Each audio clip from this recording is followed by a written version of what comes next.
Praise లేడండి, వందనాలు. అందరూ బాగున్నారా? చాలా సంతోషం ఈ విధంగా కలుసుకోవడానికి దేవుడు తన చక్కటి అవకాశాన్ని ఇచ్చాడు. పరిశుద్ధ లేఖనాల్లో నుంచి దేవుని వాక్యాన్ని మనము చూసుకుందాం. మనం విశ్వాస యాత్ర అనే వాక్యములో అనేక విషయాలు వింటూ ముందుకు వెళ్తూ ఉన్నాం. ఈ విశ్వాస యాత్ర అంటే మనం ఎలా ఈ లోకంలో విశ్వాసులుగా ముందుకి యాత్ర చేస్తూ కొనసాగాలి అనే విషయాల్ని ఇశ్రాయేలు ప్రజలు చేసిన 40 సంవత్సరాల అరణ్య యాత్ర నుంచి చూస్తున్నాం. అంటే ఇశ్రాయేలు జనాంగము ఐగుప్తు బానిసత్వం నుంచి విడిపింపబడి అక్కడి నుంచి బయలుదేరి కానాను వరకు చేరుకోవడానికి వారికి 40 సంవత్సరాలు పట్టింది. దాన్ని అరణ్య యాత్ర అన్నారు.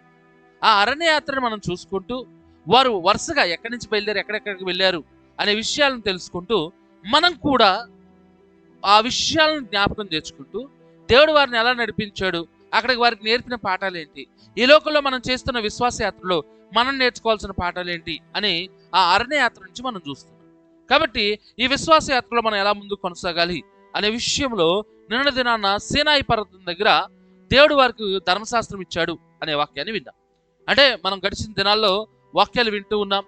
అంటే వారు ఐగుప్తులో రామ్సేస్ నుంచి బయలుదేరి రామ్సేస్ నుంచి సుక్కోతుకి, సుక్కోతు నుంచి ఏతాముకి, ఏతాము నుంచి పిహైరోత్కి, పిహైరోత్ నుంచి మారాకి, మారా నుంచి ఏలీంకి, ఏలీం నుంచి సీను అరణ్యానికి, సీను అరణ్యము నుండి రఫీదేముకి, రఫీదేము నుండి సీనాయి పర్వతానికి వచ్చారు. సీనాయి పర్వతానికి వీరు వచ్చేసరికి ఇది 61వ రోజు. వారు వచ్చేసరికి 61 రోజులు అయింది. ఈ 40 రోజుల్లో దేవుడు మోషేతో మాట్లాడి సీనాయి కొండపైన దేవుడు మోషేతో మాట్లాడిన 40 రోజుల తర్వాత జరుగుతున్న సంఘటన ఈరోజు మనం చూడబోతున్నాం. నిర్గమకాండం 19వ అధ్యాయం 2వ వచనంలో వారు రఫీదేము నుండి బయలుదేరి సీనాయి అరణ్యముకు వచ్చి ఆ అరణ్యమందు దిగిరి. సీనాయి అరణ్యములో వారు దిగారు. 40 రోజులు అయిన తర్వాత మోషే కొండ మీద ఉన్నాడు. ఈ కొండ కింద జరిగిన సంఘటన అంటే దాదాపు 100 రోజుల తర్వాత మనం వినబోతున్నాం. అంటే ఈ రోజు వినబోయే వాక్యము ఇది ఒక్క రోజులోనే జరుగుతుంది. ఇది ధర్మశాస్త్రం ఇవ్వడం అనేది 40 రోజుల ప్రాసెస్ జరిగింది. కానీ ఇప్పుడు మనం వినేది ఇది ఒక్క రోజులో జరుగుతున్న ప్రాసెస్. అంటే 100 రోజుల తర్వాత 100 రోజు అనుకోవచ్చు బేసిక్గా. మోషే కొండ మీదకి వెళ్ళి 40 రోజులు ఉంది. అంటే 100 రోజు దాదాపు అంటే 100 రోజులు ఎక్కువ. మోషే కొండ మీదకి వెళ్ళి కింద దిగి వచ్చిన తర్వాత జరిగే సంఘటన ఇది. 100 రోజుల తర్వాత ఇశ్రాయేలు జనాంగంలో జరిగిన ఒక్క రోజు గురించి ఈరోజు మనం వినబోతున్నాం. అది ఏంటి అంటే సీనాయి అనగా అర్థము ముళ్ళ పొద. సీనాయి అనగా అర్థము ముళ్ళ పొద, కంచె పొద. అప్పుడు పరిస్థితుల్లో మనం చూస్తే ఇది ఈ 40 రోజులు దాటిన తర్వాత మోషే కొండపైకి వెళ్ళిన తర్వాత వారి శారీరక పరిస్థితి ఏంటంటే అంత బాగానే ఉంది. వాళ్ళకి తినడానికి తిండి ఉన్నాయి, తాగడానికి నీళ్ళు ఉన్నాయి, అన్ని బాగానే ఉన్నాయి, శారీరకంగా బాగానే ఉన్నారు. కానీ మానసికంగా కుంగిపోతున్నారు. లోపల ఏదో ఒక వెలితి, అరే ఇది లేదు అది లేదు అన్నట్టు. వీళ్ళకి లేదు ఏంటంటే మోషే కొండ మీదకి వెళ్ళి ప్రార్థన చేయడానికి, అంతే. మోషే కొండ మీదకి వెళ్ళి ప్రార్థన చేయడానికి. వీళ్ళకి నాయకుడు లేడు. కాబట్టి ఆత్మీయ పరిస్థితి ఏంటంటే వాళ్ళకి ఒక దేవుడు కావాల్సి వచ్చింది. ఇప్పుడు వాళ్ళకి సొంతంగా దేవుడు కావాల్సి వచ్చింది. ఆ రోజు దేవుడి మీద పూర్తిగా నమ్మకాన్ని కోల్పోయారు. మోషే మీద పూర్తిగా నమ్మకాన్ని కోల్పోయి వారికంటూ ఇతరులు చేస్తున్నట్లుగా ఒక దేవుడు కావాలనుకున్నారు. అది వాళ్ళ తప్పు. వారి మానసిక పరిస్థితి, ఆత్మీయ పరిస్థితి. ఇప్పటికీ ఈ సీనాయి ప్రాంతం ఉందా ఇప్పటికి కూడా అంటే ఉందండి. ఇప్పటికి కూడా ఈజిప్ట్లో ఒక ప్రాంతముగా ఉంది, పర్యాటక ప్రదేశం. దాన్ని చారిత్రక స్థలము. అక్కడ జబుల్ మోసా అని పిలుస్తారు, అంటే మోషే పర్వతంగా అంటారు. అక్కడ సెయింట్ క్యాథరిన్ అనే పెద్ద ఒక క్రైస్తవ సంఘం ఉంది.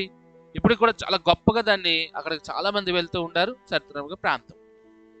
అయితే ఈ రోజున నిన్న దిన మనం చూసుకున్నాం, సీనాయి కొండ మీద దేవుడు మోషేకి ధర్మశాస్త్రాన్ని ఇచ్చాడు. ఎందుకు ఇచ్చాడు ఈ రోజు మనం వినబోతున్నాము.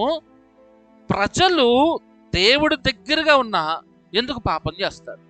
ఈ సీనాయి పర్వతం దగ్గర మనం నేర్చుకోబోయే పాఠం, దేవుడి దగ్గరగా ఉంటున్నప్పటికి, దేవుడు ఎక్కడో కాదు, దేవుడి దగ్గరగా ఉంటున్నప్పటికి ప్రజలు ఎందుకు పాపం చేస్తారు అనేది త్వరగా మనం చూసుకుందాం. మొదటి విషయం, ఇక్కడ దేవుడు ఇశ్రాయేలు ప్రజలకు కనబడుతున్నాడు, కంటికి కనబడుతున్నాడు. అంటే ఆ పర్వతం మీద దిగొచ్చాడు. 40 రోజులు అక్కడ ప్రచండ మేఘములు, గొప్ప ఉరుము శబ్దములు ఆ కొండపైన. మోషే వెళ్ళాడు అక్కడ. ఇలా కళ్ళ ముందు ఏం కనబడుతుందంటే దేవుడు అక్కడికి వచ్చి వారితో మోషేతో ఉండడం, అదంతా ఆ మేఘ మీద అంతా కనబడుతుంది. వాళ్ళకి భయం పుట్టింది. ఆ కొండను ముట్టుకునే ధైర్యం కూడా అక్కడికి లేదు. ముట్టుకోద్దని మోషే చెప్పాడు కాబట్టి ఇక్కడ మనం చూస్తే దేవుడు దగ్గరగానే ఉన్నాడు. అయినా వారు 40 రోజులు అయ్యేసరికి వీళ్ళ పరిస్థితి ఏంటంటే నిర్గమకాండం 32వ అధ్యాయం మొదటి వచనం. నిర్గమకాండం 32వ అధ్యాయం 31వ వచనం. మోషే కొండ దిగకుండా తడువు చేయడం ప్రజలు చూసినప్పుడు ఆ ప్రజలు ఆహారమునొద్దకు కూడి వచ్చి, లెమ్ము మా ముందర నడుచుటకు ఒక దేవతను మా కొరకు చేయి. ఐగుప్తులో నుండి మమ్మల్ని రప్పించిన మోషే అనువాడు ఏమాయనో మాకు తెలియదని అతనితో చెప్పిరి. ఇక్కడ చేస్తే ఓపిక లేకపోతే పాపానికి ద్వారం తెరుస్తారు. ఓపిక లేకపోతే పాపానికి ద్వారం తెరుచుకుంటారు. వీళ్ళకి ఓపిక లేదు. ఏంటంటే వారు మోషే కొండ దిగట్లేదు, ఇంకా రావట్లేదు, ఎక్కడికి పోయాడు అని అహరోను దగ్గరికి అందరూ వచ్చండి. వాళ్ళు ఏమంటారంటే, మా ముందర నడుచుటకు ఒక దేవతను తయారు చేయి, మా ముందర నడుచుటకు ఒక దేవతను తయారు చేయి.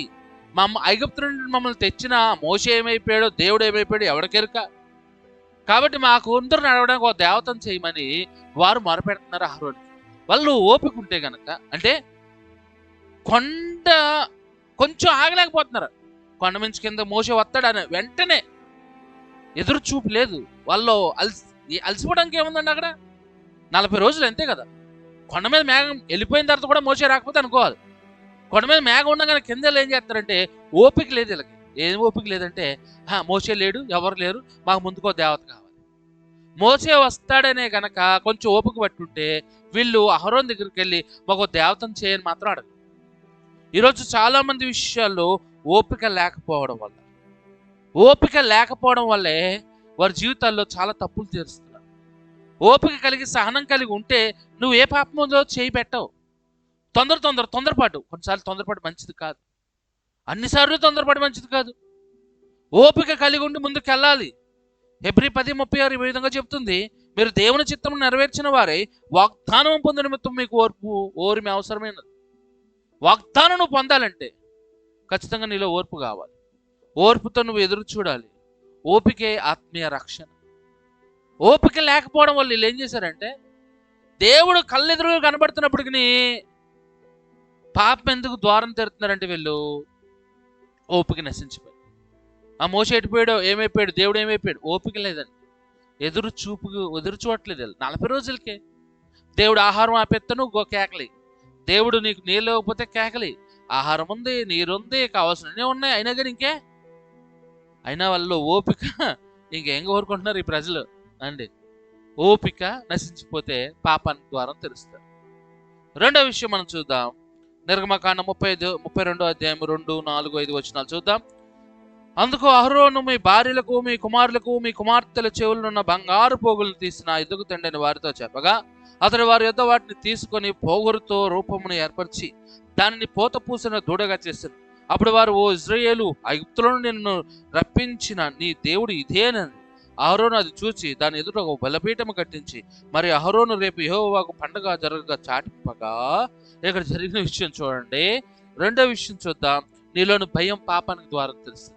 అహరోను ఏమనాలంటే, ఆ ప్రజలు చదువుతున్నారు, అయ్యా మా ముందర నడవడానికి ఒక బంగారు మాకు ఒక దేవత విగ్రహాన్ని చెయ్యంటే అహరోను ఏం చేయాలి? అహరోను అంటే మామూలునే కాదండి. అహరోను మోషేతో పాటు వెళ్ళి ఫరోతో మాట్లాడింది. వాడు ఫరో దగ్గరికి వెళ్తే చంపేస్తాడు, అయినా కానీ ఫరో దగ్గరికి వెళ్ళి మాట్లాడు. ఫరోకు చుక్కలు చూపించారు అన్నదమ్ములు మోషే అహరోను. అంటే అహరోను ఏమీ సింపుల్ వ్యక్తి ఏం కాదు, చాలా గొప్పోడే. అలాంటి వ్యక్తి ఇక్కడ వచ్చేసరికి ఈ ప్రజలందరూ ఏం చేసేస్తారో అనే భయం కలిగి ఏమంటాడంటే, అయ్యారా మీ భార్యలకి, మీ పిల్లల సేవలు కూడా పోగులు తీసుకురండి, బంగారం తీసుకురండి. వాళ్ళు బేసిక్గా ఇక్కడ సీనాయికి రాకముందే రెఫీదీములో వారు బెరాకా ఆశీర్వాద లోయలో అమలేకుల్ని గెలిచి ఆ యొక్క బంగారం దోచుకున్న బోల్డ్ బంగారం ఉంది. కానీ అహరోను వాళ్ళ బంగారం అడగట్లేదు, ఏమడుగుతాడు? చెవిపోగులు తీసుకురండి. చెవిపోగులు తీసుకొస్తే దాంతో ఏం చేశాడంటే ఒక బంగారు దూడను తయారు చేసి దానికి బలిపీఠం కట్టి రేపు దానికి మనం ఏం చేద్దాం, ఓ పండగ చేద్దాం అని ప్రకటించాం. అంటే ఇక్కడ మనం చూస్తుంది ఏంటంటే, అహరోను నువ్వు ఎందుకు ఈ పని చేసావు అంటాడు మోషే కిందకు వచ్చి 32 అధ్యాయంలో 21 వచనంలో. అప్పుడు మోషే, నువ్వు ఈ ప్రజల మీదకి గొప్ప పాపం రప్పించినట్లు నీవు వారిని ఏమి చేసిన అహరోను అడగగా, అహరోను నా ఏలినవాడా, నీ కోపం అననీకము, ఈ ప్రజలు దుర్మార్గులన్న మాట నీవు వెరుగుదువు. వారు మాకు మందు నడుచుటకు ఒక దేవతను చేయము, ఐగుప్తులను మమ్మల్ని రప్పించిన వాడు ఈ మోషే ఏమాయనో మాకు తెలియదన్నారు. అందుకు నేను ఎవరి యొద్ద బంగారం ఉన్నదో వారు దాన్ని ఉడదీస్తాను అని చెప్పి నేను దాన్ని అగ్నిలో వేగా ఆ దూడ ఆయన. అహరోను మాట తీరు చూడండి, మీ బంగారాలు ఎట్టరండి అన్నాడు. అందరే పట్టుకొచ్చిన తర్వాత దాంతో తయారు చేశాడు. ఇప్పుడు అంటాడు అగ్నిలో ఎత్త దూడ వచ్చింది అంటాడు. అహరోను భయపడ్డాడు. భయం వల్ల ఏమొచ్చింది? పాపానికి ద్వారం తెరిచాడు. అహరోను పాపానికి ద్వారం తెరిచాడు. అంటే ఇది నేను ఎందుకు చెప్తానంటే, కొన్ని సంఘాల్లో తానా అంటే తందానా అనే పాస్టర్లు ఉన్నారు, దైవజనులు. కొంతమంది దైవజనులు, కొంతమంది అండి విశ్వాసాలు తానా అంటే ఇంత తందానా అనాలి, లేకపోతే బబ్బం గడవదు. నిజం, చాలా మంది దైవజనులు అలా ఉన్నారు ఈ రోజున. సంఘానికి భయపడుతూ, సంఘం ఏం చేస్తుందో, సంఘం ఎలా చిత్రహింసలు పెడుతుందో, సంఘం ఏం చేసేస్తుందో అని భయపడుతూ బాధపడుతూ ఉన్న దైవజనులు చాలా మంది ఉన్నారు. నువ్వు అలా భయపడ్డావంటే దైవజనుడా, అహరోను చేసినట్లుగానే పాపానికి ద్వారం తెరవాల్సి వస్తుంది. కాబట్టి దైవజనుడు నువ్వు ధైర్యంగా నిలబడి సంఘం తానా అంటే తందానా అన్నావంటే నువ్వు నాశనం అవడం కాకుండా నీ సంఘాన్ని కూడా నాశనం అవుతావు. ఎందుకంటే ఇక్కడ మోషే అడుగుతున్నాడు అహరోన్ని, నీవు వాళ్ళు పాపం చేయడానికి ఎందుకు అసలు ద్వారం తెరచు అంటాడు. వాళ్ళ పాపానికి కారణమైపోయాడు అహరోన్. ఎందుకంటే కేవలం భయం, ఆ ప్రజలు తనని ఏం చేస్తారన్న భయము. అహరోన్ ఏం చేస్తాడంటే మొత్తానికి భయం వల్ల బంగారు దూడం తయారు చేసి ఇచ్చాడు. అలాగే ఈ రోజున సంఘం కొరకు, సంఘం ఆడించినట్టు ఆడే పాస్టర్లు ఉన్నారు. సంఘాన్ని నువ్వు మేపాలండి, సంఘాన్ని నువ్వు కాయాలండి, సంఘాన్ని నువ్వు నడిపించాలండి. అంతేగాని ఈ రోజున సంఘం నడిచే సేవకుడిగా ఉండద్దు. అలా ఉంటే అహరోను వలె నువ్వు పాపం చేస్తావు, నీ ద్వారా నీ సంఘానికి కూడా పాపాన్ని నడిపిస్తావు. దేవుని శక్తి చేత నింపబడి ధైర్యంగా వాక్యం ప్రకటించు, భయపడకు ప్రియ దైవజనుడా. ఇక్కడ అహరోను అదే చేసి పాపం చాలా పాపాన్ని మూట కట్టుకున్నాడు. ఆయన పాపం చేయడం కానీ అందరి చేత పాపాన్ని చేయించాడు. కాబట్టి జాగ్రత్తగా ఉండు దైవజనుడా. సరే, మూడో విషయం, మనం 2 విషయాలు చూసాం. దేవుడు కళ్ళెదురుగా కనబడుతున్నాడు. అంటే కళ్ళెదురుగా అంటే మేఘం కనబడుతున్నప్పటికీ ఓపిక లేకపోవడం వల్ల పాపం చేశారు, వీళ్ళు ద్వారం తెరిచారు. అలాగే అహరోను మనుషులు ఏమంటారనే భయం చేత పాపాన్ని చేస్తూ ఉన్నాడు. మూడో విషయం చూద్దాం. నిర్గమకాండం 32వ అధ్యాయం 8, 9, 10 వచనాలు.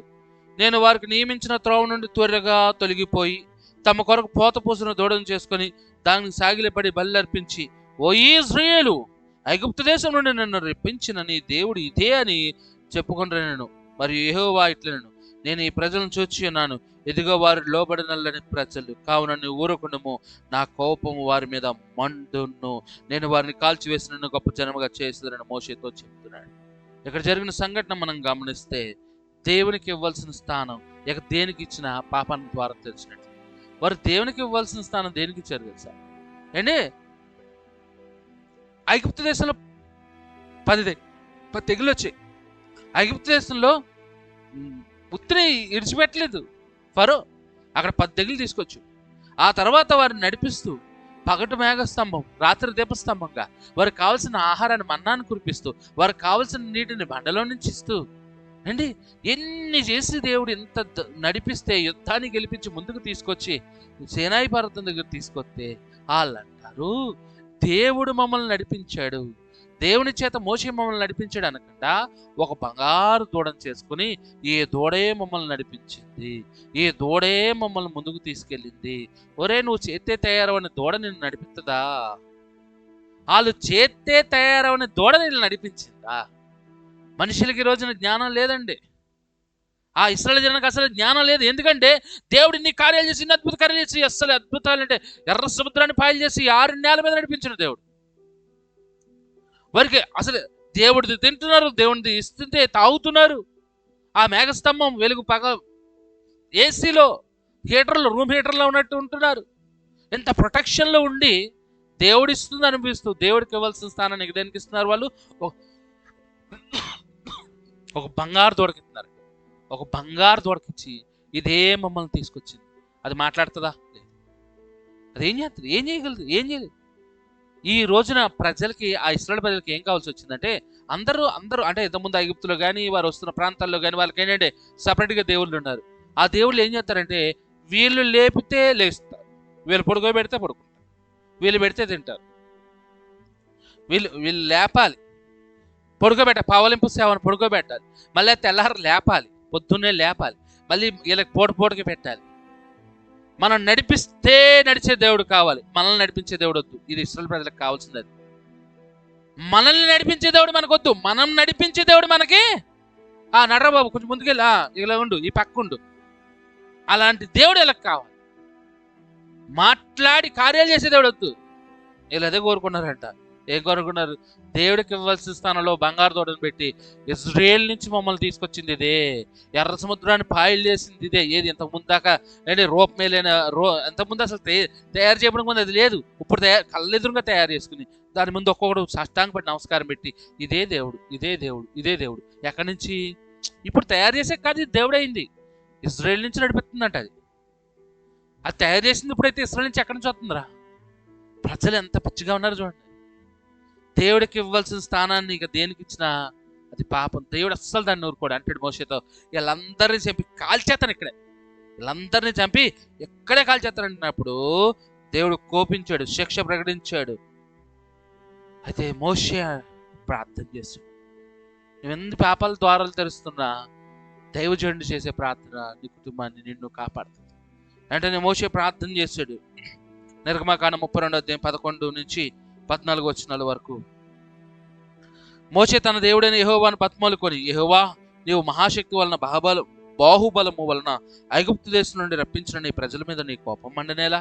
ఆయన కొండల్లో వారిని చంపునట్లు, భూమి మీద నుండి వారిని నశింపజేయనట్లును, కీడు కొరకే వారిని తీసుకుని పోయిన ఐగుప్తులు ఎలా చెప్పుకొనవలను? నీ కోపాగ్ని నుండి మళ్ళీ కొని నీవు నీ ప్రజలకు ఈ కీడు చేయక దీనిని గూర్చి సంతాపపడు. నీ సేవకులైన అబ్రాహాముకు, ఇస్సాకు, ఇజ్రాయేలును జ్ఞాపకం చేసుకున్నాను. ఈ చివరిగా అంతటి యెహోవా తన ప్రజలకు చేసిందని చెప్పిన కీడుని గూర్చి సంతాపపడు. మోషే ప్రార్థన చేశాడు. ఏమని ప్రార్థన చేశాడంటే, అయ్యా అయ్యా అయ్యా క్షమించయ్యా, నా సంతానం కాదు, నాకు కావాలంటే నన్నే తీసేయి, కానీ నీ ప్రజలను బతికించి నీకు తీసుకొచ్చి ఇక్కడ చంపేసావు, చెడ్డ పేరు వచ్చేస్తుంది అయ్యా.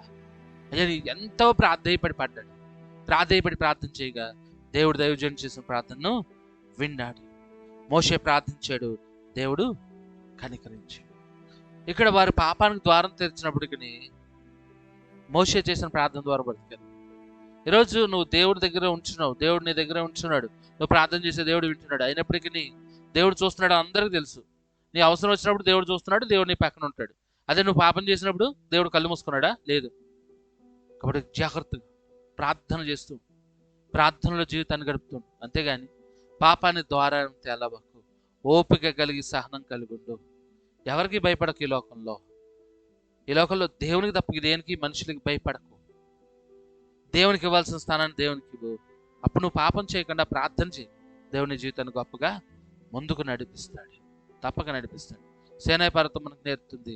మరి బంగారు దూడను తీసుకుని భయంకర పాపాన్ని ముట్టుకొట్టుకుని చచ్చిపోవాల్సి ఉండగా ఒక ప్రార్థన వారి జీవితాలను కాపాడినట్లుగా నీ కుటుంబం కొరకు నువ్వు చేసే ప్రార్థన నీ కుటుంబాన్ని, నీ బిడ్డల్ని, నీ బంధువుల్ని కాపాడబోతుంది. ప్రార్థించు. దేవుడి వాక్యాన్ని మనకు ఫలింపజేయను గాక. ప్రైజ్ లార్డ్ అండి. అందరికి వందనాలు. మీ ప్రార్థన వస్తే ఏదన్నా సరే ఖచ్చితంగా కామెంట్ చేయండి. మీ కొరకు నేను ప్రార్థన చేస్తాను. వందనాలు.